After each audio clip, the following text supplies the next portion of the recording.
Let's take a look at the 2016 micro exam, question number 2. All right, there it is. All right, so this is a tricky little utility maximization problem. So we've got Martha has a fixed budget of $20, 2 goods, X and Y. Let's write some of this stuff down. We've got a price of $4 for good X. So let's just note that over here, $4. Good Y is $2 per unit. And then the table below shows the total benefit measured in dollars that Martha receives from the consumption of each good. All right, so we've got a nice little table here. Total benefit. I think before you go to A, it might be worthwhile just to sketch this out and draw your marginal columns. And then there's an additional column that might be useful later on because we're talking about utility maximization, right? So you want to calculate. So let's start, and I'm just going to draw this kind of on top of the chart here. So I've got right next to these columns the total benefit column. So it's a good rule of thumb, right? If you ever see a column that says total benefit, that you're probably going to need to think about the marginal, right? So you're going to have to kind of create a column off to the side. Okay, so what that means is, well, 0 is 0. But the first unit, right, of good X, it went from 0 to 16, right? So we're subtracting the previous number, 16 minus 0, so that one is 16. The second unit, we get 28 minus 16, so that should be 12. 28 to 36, we've got 8, and then we've got 4, and then the last one is only 1, right? So you see diminishing marginal benefit there from good X. All right, same thing we're going to do over here for good Y. Okay, so we've got 0, we've got 10 minus 0, 18 minus 10, so that should be 8.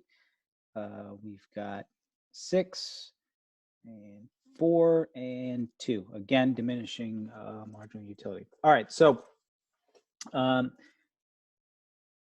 we can actually go ahead and talk about parts A and B, and then I'm going to need to add a column to this chart. But let's go to part A. What is Martha's marginal benefit of the 5th unit of good X? Okay, so we go to our chart, right? We've already calculated our marginal benefit. So really, we're just reading the chart. So we're going to go, okay, the 5th unit of good X. What is the marginal benefit of that unit? $1. Okay, so that's quick. You know, you've done the work to calculate the columns previously, and then you're just really essentially reading what you did before. And if you weren't sure, right, oh, I see this chart, I need to come up with marginal benefit columns. Well, part A gives you a huge clue, right? They're going to ask you, hey, what is the marginal benefit? So that might be a good clue to say, you know, oh, hey, maybe I should calculate all the marginal benefits, right? Okay, so calculate the total consumer surplus if Martha consumes 5 units of good X. Show your work. Okay, so they want us to show our work here. So think about consumer surplus is going to be, now the temptation would be just to look at the chart, right? Okay, total consumer surplus is going to be my total benefit, right? With 5 is 41. So let's say total benefit, but you have to subtract out total cost. Okay, so let's sub our numbers in here. So we've got 41, but we consumed 5 units, and they cost $4 a piece. Right, so you got to subtract out the cost to get the consumer surplus. So we have 41 minus 5 times 4 is 20. So this is equal to 21. That should be your answer for part B. Don't forget to subtract out the cost. Okay. Part C, Martha is currently consuming 4 units of X and 2 units of Y. Use marginal analysis to explain why this combination is not optimal for Martha. All right, so before we go to part C, I'm going to do a column over here.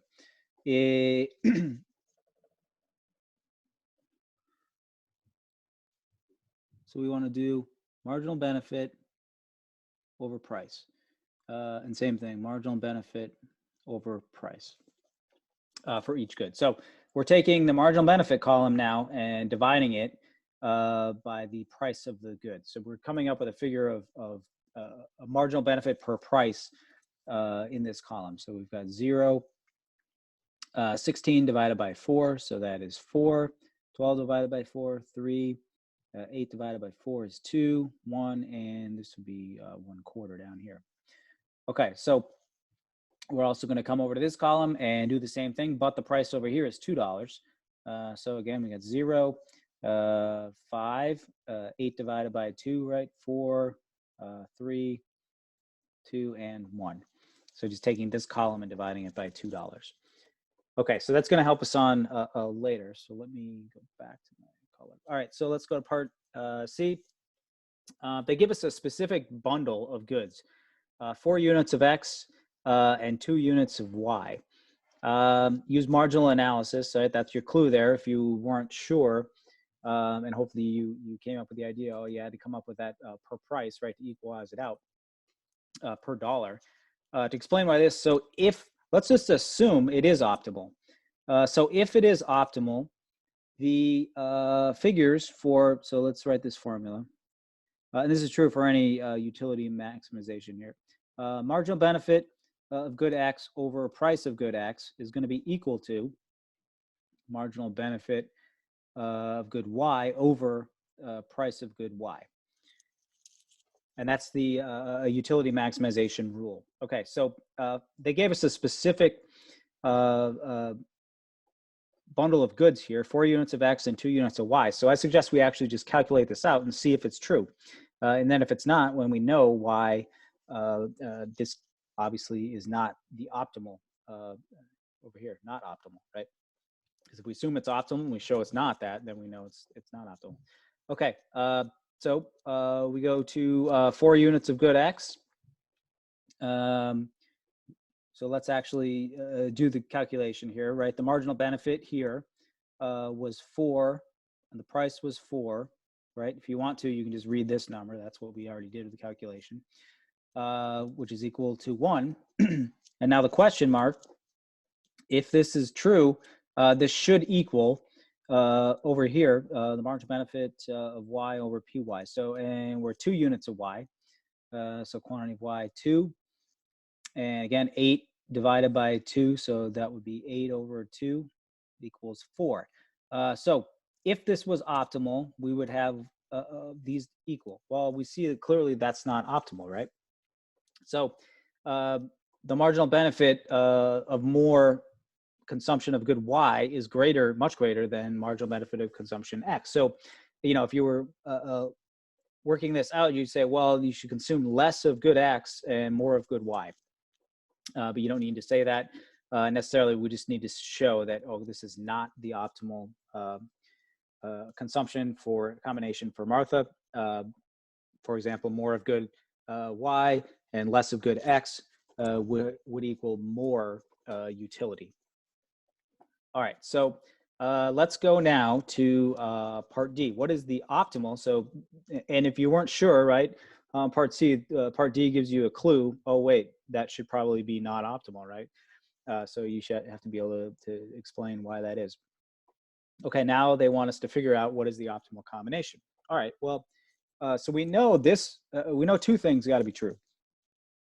So we know this column over here, marginal benefit of X over price X is going to be equal to marginal benefit Y over price of Y. We know that's true, but there's also another piece of information that we kind of need to think about, and that's the budget constraint, right? So we know X is $4, so 4 times X plus, we know that Y is $2, 2 times Y is going to equal 20. She only has $20 to spend total, right? You can't consume above and beyond that. So we know both of these things over here must be true. Okay, so a good starting point, right? So we look at our chart. We already did this column. If you hadn't done it already, you should at this point do all these calculations because we know that these are going to be equivalent. Well, so you do this calculation, you look at them and say, okay, well, there's a 4 here and a 4 here. There's a 3 here and a 3 here, a 2 and a 2. There's a couple of places, actually, there's many places, right, where these things are equal. Sort of 4 different non-zero bundles, right, where the marginal benefit per price is equivalent. So, well, how do I know which one is which? Well, that's where this comes in, right?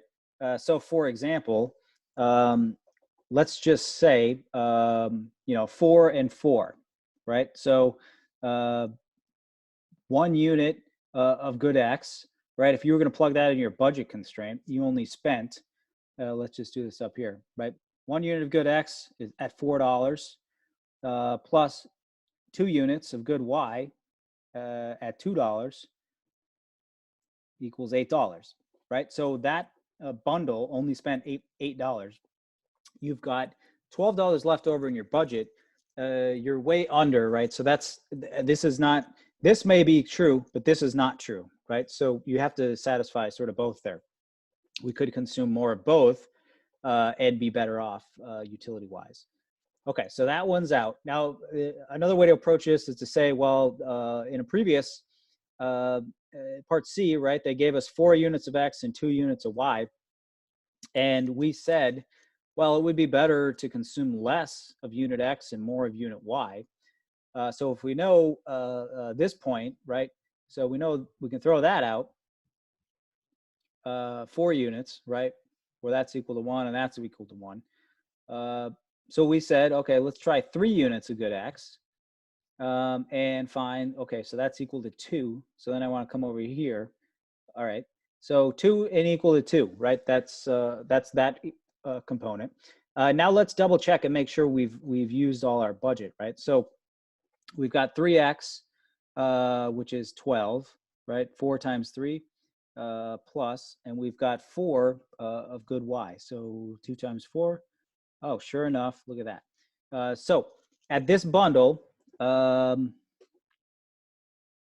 3 of x and 4 of y, we have satisfied both conditions of utility maximization, and we know that's going to be the optimal bundle. All right, let me scroll down a little bit. Can't quite see part E. Okay, so part E is just asking, we don't really have to do any calculations here. Indicate whether each of the following will cause the optimal quantity of good Y to increase, decrease, or stay the same. So they're going to change some variables. All right, so the price of good Y doubles. Well, anytime the prices are going to change, especially if they're going to double, right, our optimal bundle definitely is going to change, right? That could have a sort of a substitution effect of one good for the other. So the quantity is going to decrease for part 1. And we don't have to give any explanation here, just asking us, what's going to happen here. So, all right, so part 2, the income. So part 1 is the substitution effect, right? If price changes, you might consume more of another good. Part 2, Martha's income falls to $10. So it was reduced by half with no changes in prices. Well, definitely if your income falls, right, you're not going to be able to consume as much as you did previously, right? So this is an income effect where if incomes fall, you're going to consume less of essentially everything. All right, so that one's a decrease. Now part 3, Martha's income doubles and the price of both goods double, right? So in real terms, essentially nothing changed, right? The income doubled, but so did the prices. So this one is going to be no change. The amount of goods is still going to be the same. Your numbers will change in terms of prices, but the quantity will end up being the same.